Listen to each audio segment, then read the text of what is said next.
Hello everybody and welcome to the Redneck Catholic. Today I'm going to be making a tier list based on different types of conservatism. Now, it's obviously important to know whether you're on the left side or the right side of the political spectrum, but it's even more important to know where you fall. Just as important, I should say, to know where you fall on that side. Now, I'm definitely on the right side of the political spectrum. I'm not left at all. But there are obviously different areas of the right that you need to check out because they all have very different values. And so different groups of people on the right could be even further apart than, say, your average conservative and your average liberal. So I'm going to be looking at all these different aspects of the political right, and I'm going to be putting them here on this tier list based on how good I think they are. Correct being that I think they're 100% right, there's nothing wrong within them. Based means that I think they're pretty good, they're just missing a little something. Decent means that there's a lot of good things about them, but I have some problems with them here and there. Meh being, well, I could take it or leave it. Bad being I find myself I find myself skeptical of it most of the time. Basically, liberals means I disagree with them on more than I agree with them. I think that they're just really terrible, and I may think they even may be worse than liberal ideology. So this first one on the left is the Catholic conservatism. So I'm Catholic, for those of you who didn't know, and Catholicism. If you're a Catholic, you kind of have to believe that Catholicism is right on everything. It's not really a religion you can half-ass, but everyone kind of does. So I'm going to go ahead and put it at correct because I don't, right? I believe that it's all 100% true, and so I'm going to put it in correct. Then we've got this Confederate conservatism. This isn't really a thing throughout most of the country, but it is in certain areas of the South. Basically, people who spend most of their time talking about how the Confederacy wasn't all that bad, Lincoln actually was really bad, or that the South wasn't as pro-slavery as everyone thinks. I'm going to put it in bad because most of these people in this category, I would say, are well-intentioned. Most are not racists. They spend way too much time trying to argue that their, childhood heroes, Robert E. Lee, Stonewall Jackson, etc., were not racist, even though it's a pretty hard case to make historically. But I put it in bad because I think it's too focused on a specific historical identity issue, and I think the case it makes is too difficult to make. I think that the South did have slavery as a major motivating factor for leaving the Union, if not the primary motivating factor. Obviously, there were many people in the South who didn't support slavery, many people who fought for the South who didn't support slavery. But I think I think slavery was still a main point of the movement itself, and I'm not sure it's worth being the hill to die on to try to say that they weren't, if they probably were. I do get the idea though, because you want to honor your ancestors. Most of my ancestors fought for the South, so I do get the motivations behind it. But I just think that there are much more important hills to die on out there, and yeah, it's just not worth. It's just not worth being the main thing to defend because it's such a hard case to make historically. This is constitutional conservatism. By the way, all these symbols represent the ideology in some way, shape, or form. Like the Catholic conservative, that's the Vatican flag. That's the flag of the Vatican. That's kind of like the capital city of Catholicism. It's where the Pope lives. This is the Confederate battle flag. That's why it's the Confederate conservatism. This is constitutional conservatism. This is the original United States flag, the Betsy Ross flag, that was flown during the American Revolution and during the formation of the Constitution. And so these people are all about defending constitutional principles going back to the Constitution. I'm going to put them in the decent category because I think there are a lot of great things about the Constitution. I think it's built on a natural rights system of morality, which is a good system of morality. I just think it basically has to assume the existence of God. American morality does not work if there is no God, because American morality is built on natural rights. But and natural rights have to come from somewhere, right? They can't just come from people, because if people create them, then they're not natural rights. So they have to come from a higher power. So I think that that's a good thing about it. I don't think that oftentimes they'll they'll put too much faith in the founders and what the founders believed. A lot of good things about what the founders believed. Many of the founders were true heroes, but they weren't perfect, right? And their ideologies were not perfect. We know this, Thomas Jefferson is an obvious example of this. If you didn't know about the more negative sides of his personality, you can just look that up, right? So you don't want to have too much faith in one historical movement, especially if it's a non-religious movement, because then it's just human ideas, right? There's not as much connection to the divine there. So a lot of great things about constitutionalism. I like some of their focuses. A lot of the time they'll be focused on like guns, firearm freedoms, First Amendment, stuff like that. I live in a very rural area of the South. I love guns. I think we should all be able to own like machine guns and stuff. So I'm very pro Second Amendment. So I like a lot of stuff about it, but it's not perfect, right? I think it's got a little too much faith and too much stock into that late 1700s founding father movement. Okay, this is economism, is what I'm calling this. This is probably not the technical term. I'm going to put it at the top end of bad, because I actually like a lot of it. And if you want to understand this, it's the symbol is a dollar sign because it's all about money. If you want to understand this ideology, just take an economics class. Like it's pretty simple. Most of these ideologies you can understand pretty well by visiting their websites. You want to understand Catholic conservatism, read pretty much any papal bull ever written, right? Any papal encyclical. You want to understand constitutional conservatism, read like 4 paragraphs of an NRA magazine. You'll know what they're about. You want to understand Confederate conservatism, go to the Sons of Confederate Veterans website, right?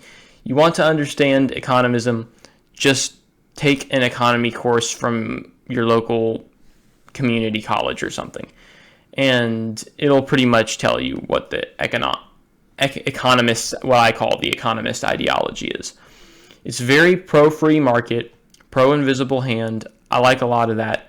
The thing is, though, it's very materialistic focused, and that's why I have it so low. It's basically how do we create the most prosperity, the most net social good, and it proposes doing that through manipulating things like economic incentives, generally trusting in the free hand, but kind of the invisible hand, but playing around with the incentives a little bit to make sure that things go the way you want them to.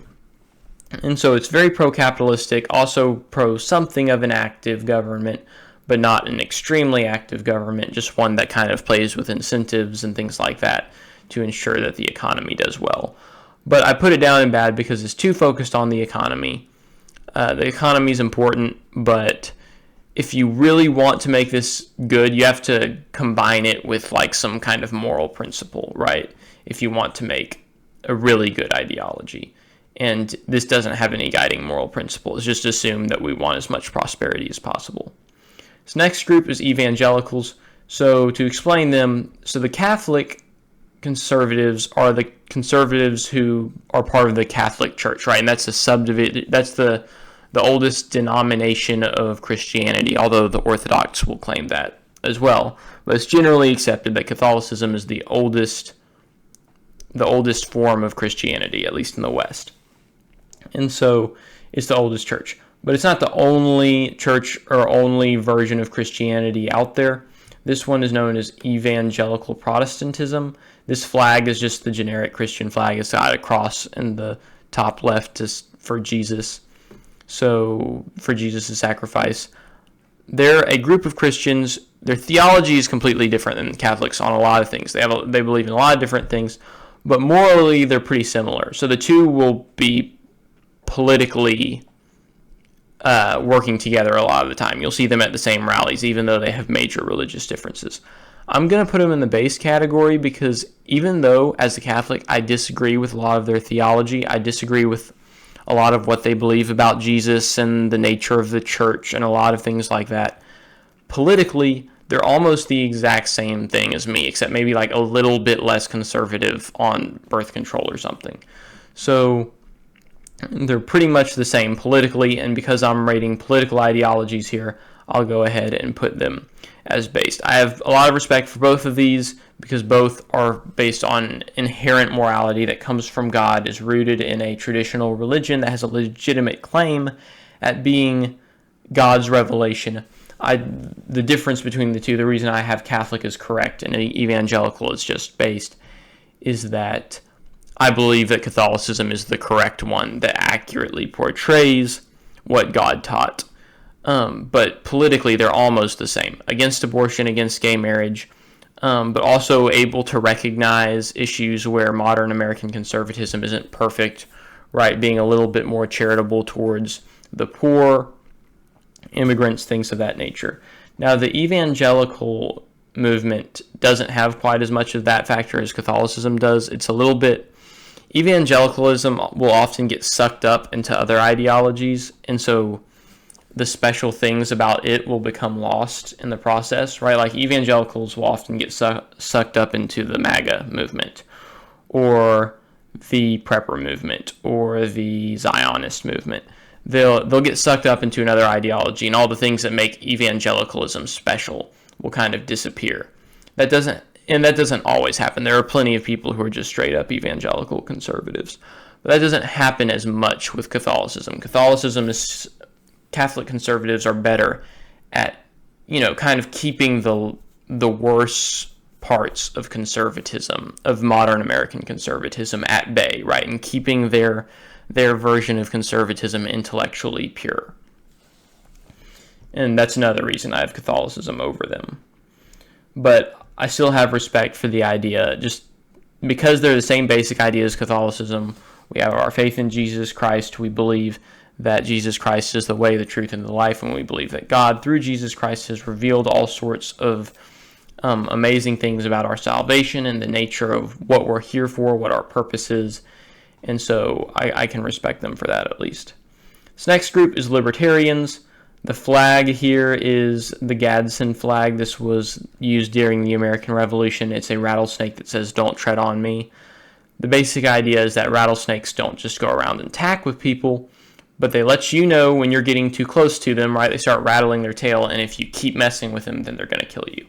It is an awesome flag. If I was just rating the flags, then yeah, it would totally just be all the way to the top. It's easily one of the best flags ever made. I own 2 flags, even though I'm not a libertarian. The thing is, libertarians are basically liberals. Libertarianism is basically, I should be able to do whatever the heck I want to do, just don't mess with me. And so the difference between them and liberals is that they're just smarter. Like, their ideology is just smarter. Like, they understand that communism doesn't work, right? And so they're going to be capitalists. They understand that gun control doesn't work, so they're going to be pro-gun. And to be fair to them, their ideology is pretty consistent. Their ideology is basically just less government and everything. So I do want to give them credit where credit is due, that it's a very coherent and understandable ideology. Liberalism can kind of get crazy at times, but you can pretty much always understand what's motivating a libertarian. Get the government out. I'm not actually going to put them as basically liberals, though. I am going to put them at the top of the bad category, and the reason is there is a range of libertarians, and some of them do believe that the government, has a moral duty to step in and defend certain things when it's necessary. So you do have libertarians who are pro-life, for instance, even though they're all very small government. Not every libertarian is fine with abortion, So to give them that credit, I am going to move them up to bad. MAGA movement, I'm going to put as bad.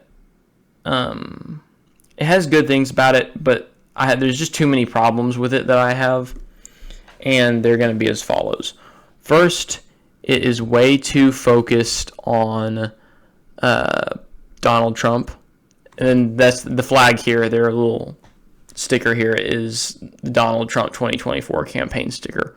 because that's basically what the movement is. It's just I super duper love Trump a whole lot is what the MAGA movement is. It's too focused on one guy. It's got some good policies.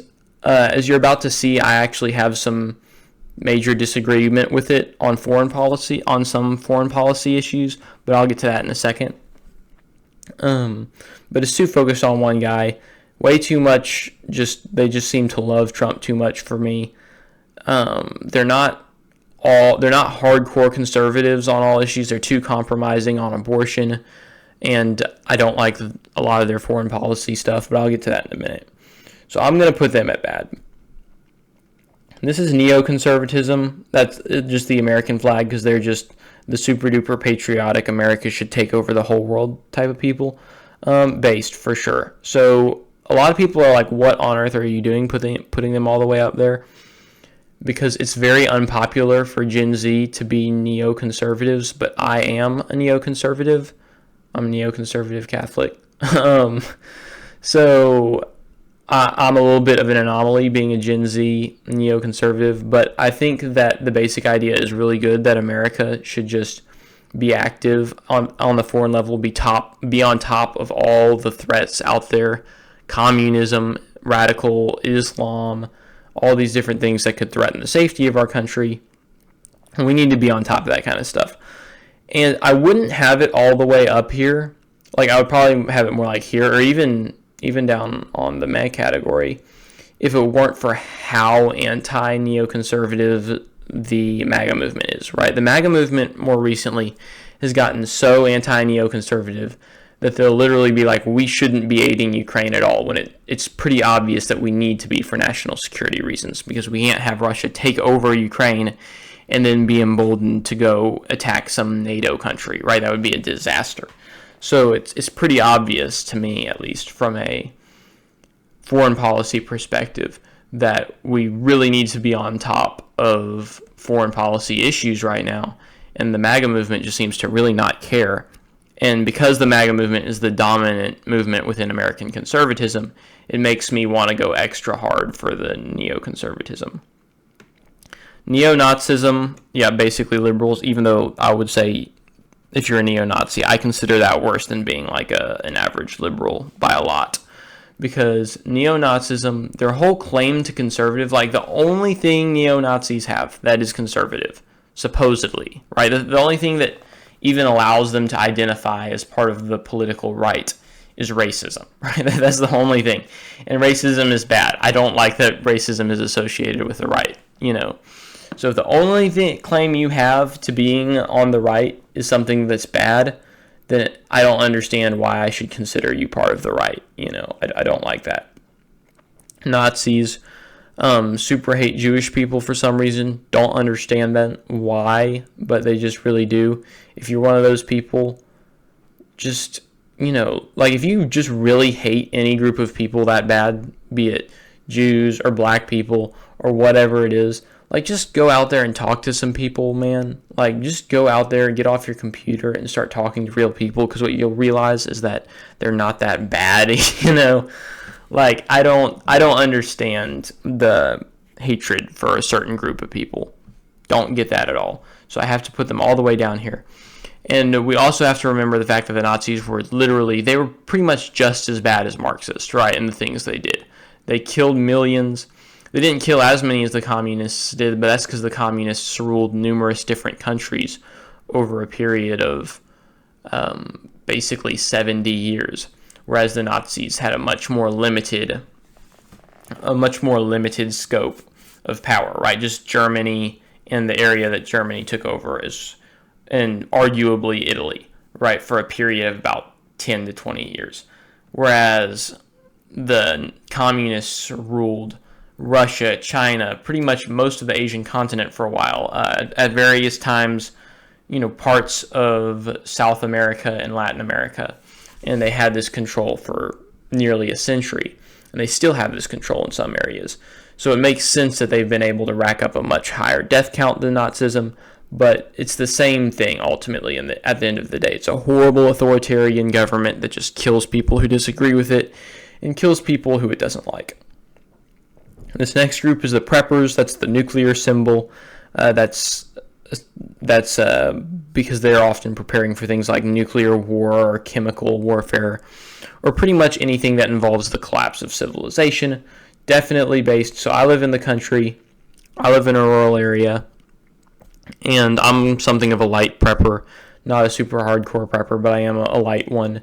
I have a lot of supplies and stuff to survive, a nuclear war or something. Got a lot of seeds, got a lot of ammo, got the stuff I need, And so, yeah, of course you should be prepared for terrible things. I think it's politically, they'll be supporting policies that favor preppers, right? So they'll want good gun laws, right? Like lax gun laws, not making it too difficult to own a gun or guns. They want, easier agriculture laws so that you can make a living off agriculture if you're out there living by yourself. They want better homeschooling so they don't have to send their kids into the public school. They don't want to have to buy into the system, right? That is today, modern world. And I highly respect that. I think that's great. They're based, how I said I'm a Catholic neocon, maybe, but I am really more of a Catholic prepper. So if you combine Catholicism with either of these two, you've got if there was a MAGA-based tier I could have up here, then I would have that. Red pill, they are basically liberals in my opinion. So red pill is, they're going to bring up some concerns they have with modern society and how it treats men, and they're all valid concerns, but their response to these problems is exactly what a liberal would do under these problems. Like you look at the 1960s and feminists, right? Feminists said, we have laws that discriminate against women. For the longest time, women couldn't get credit cards and things of that nature. And there was oftentimes, there was no laws against marital rape, in some situations. Things were just really bad for women in the 1950s and 60s. So the feminist movement, their response to that, instead of running with valid concerns, is we're going to rebel against men, and we're going to say we don't really need men, and we're going to try to go our own way. That is the exact same thing red pill is. Red pill is looking at valid concerns and how men are treated poorly in society. They look at how even though men have lower college graduation rates, they're still giving more scholarship, women exclusive scholarships. So even though women are advantaged, people are still treating women like a disadvantaged category. And then on top of that, of course, divorce, the way we do divorce in this country is terrible, with no-fault divorce, heavily favors the woman, and how divorce courts will split up the money heavily favors the woman, because typically the man made most of the money, but they're still going to split it 50-50. That's its own argument to have, honestly. But the point is, red pill is looking at all these problems, these issues that make things worse for men, right? And then they're going to say, instead of having the correct response, which is let's try to correct these problems, they're going to say, we don't need women, right? We're going to go our own way. And just like with the feminist movement, that is just stupid. That is beyond stupid. That is the dumbest thing, because look, I hate Nazism as much as the next guy, right? It's a horribly evil thing, but you can have a horribly evil Nazi society, right? You can still run a society based off Nazism. It's just a horrible, evil society.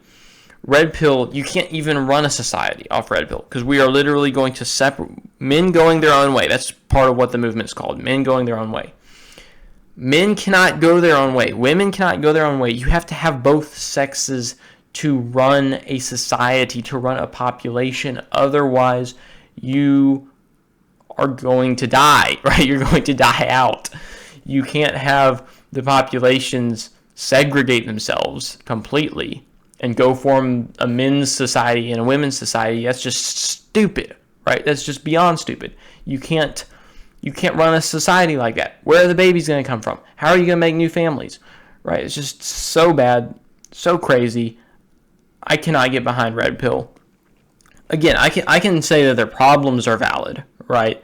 But anyone who's saying as a result of that men need to avoid women, not get married, that's just insane. And some guys maybe, to be fair, many of them might not be thinking of the societal consequences of what they say, right? They might just be saying, I as a guy am gonna avoid women, right? But if all men avoid women, it's the same thing, right? If you're encouraging different men, to avoid women because of the risks and the problems with modern society, it's the same thing, because you're building this, right? You're building this thing where no men are engaging with women, and as a result, you all die out, right? Which is, it's a death trap. Red pill is a death trap. If you do not have a real solution for the problems, and you don't just have the solution, but you're actually working towards it, because a lot of red pillers will say that they know what would make them get married: better divorce laws, right? But you don't see them actively campaigning for better divorce laws, at least not a lot of them. A lot of them you just see on their computers telling you about why you shouldn't get married. And so if you're a red pillar and you are treating your refusal to get married as like a marriage strike, and you're actively campaigning to get better divorce laws or whatever it is to create a situation where you would get married, that's fine. I don't hate you that much, right? I might have you all the way up here in the MAGA category, but and depending on what your approach is, maybe even the decent category. But if you're like most red pillars that I've had any interaction with, and I've never met a red pillar in real life. We don't have them in rural Texas or any conservative area that I'm aware of. I think they're more of a product of being around too much liberalism and just having a kind of a reaction against that. All the ones I've had interactions with over the internet were like telling me not to get married and crazy stuff like that. And so if that's all you're doing, you're telling people not to get married, yeah, you're trying to kill your own society, which is just dumb. That's just beyond dumb. So I have to put them here at basically liberals. They are actually the worst ideology that I'm going to be doing today. I think they are just as bad as liberals. Being a feminist and trying to get all women to be independent is just as bad as being a red pillar and trying to get all men to be independent. It's the exact same thing. You have to have men and women come together, get married, have kids to keep civilization going. Okay, this next group is Zionists.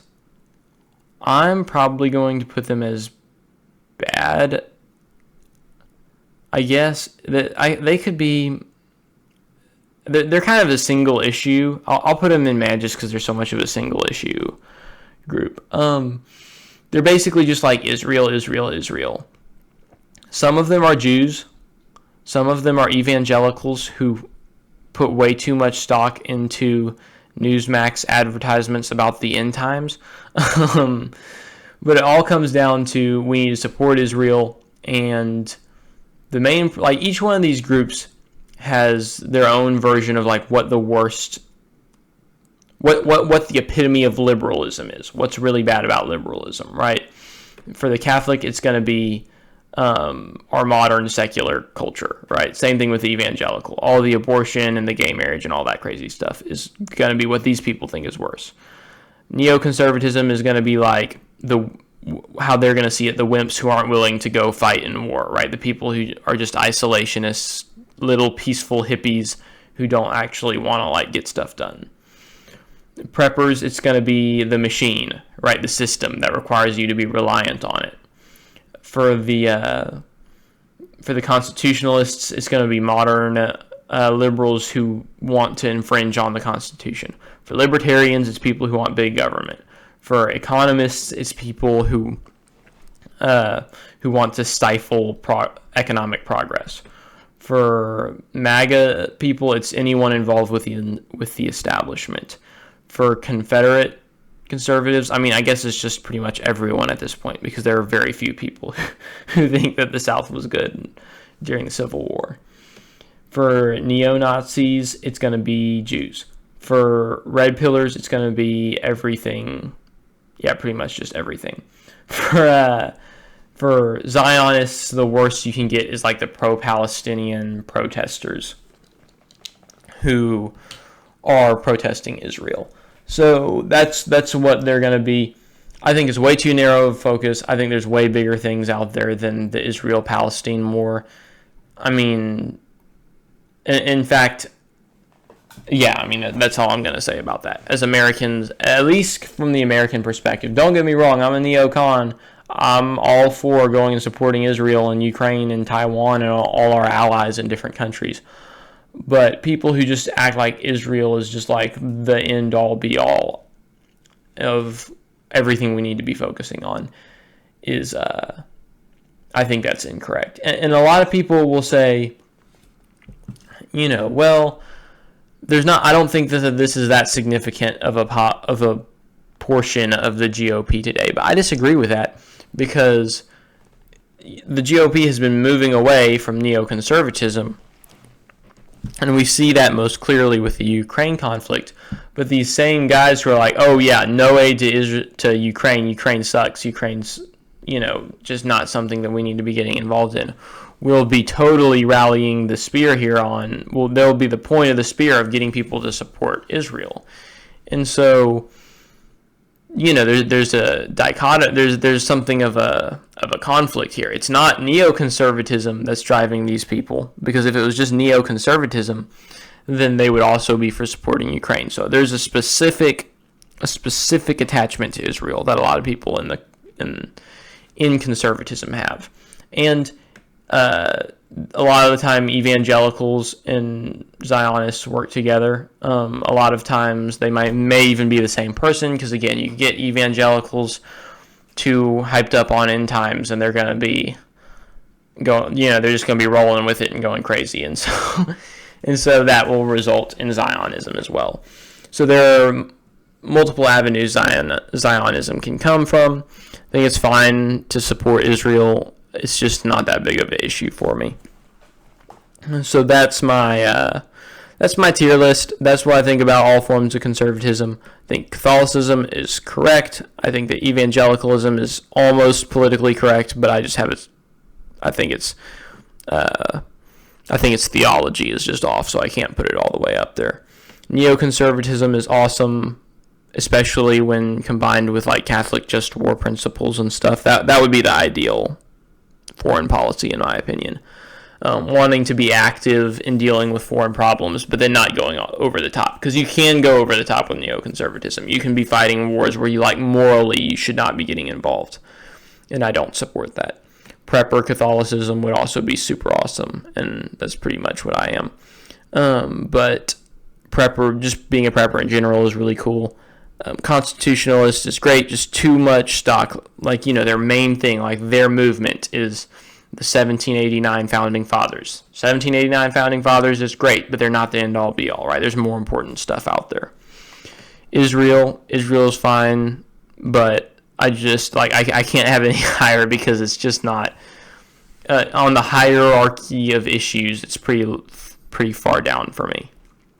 Libertarians, yeah, I don't like the government either, but there's too much of I can do whatever I want. You got too many people who are fine with gay stuff and abortion and all that.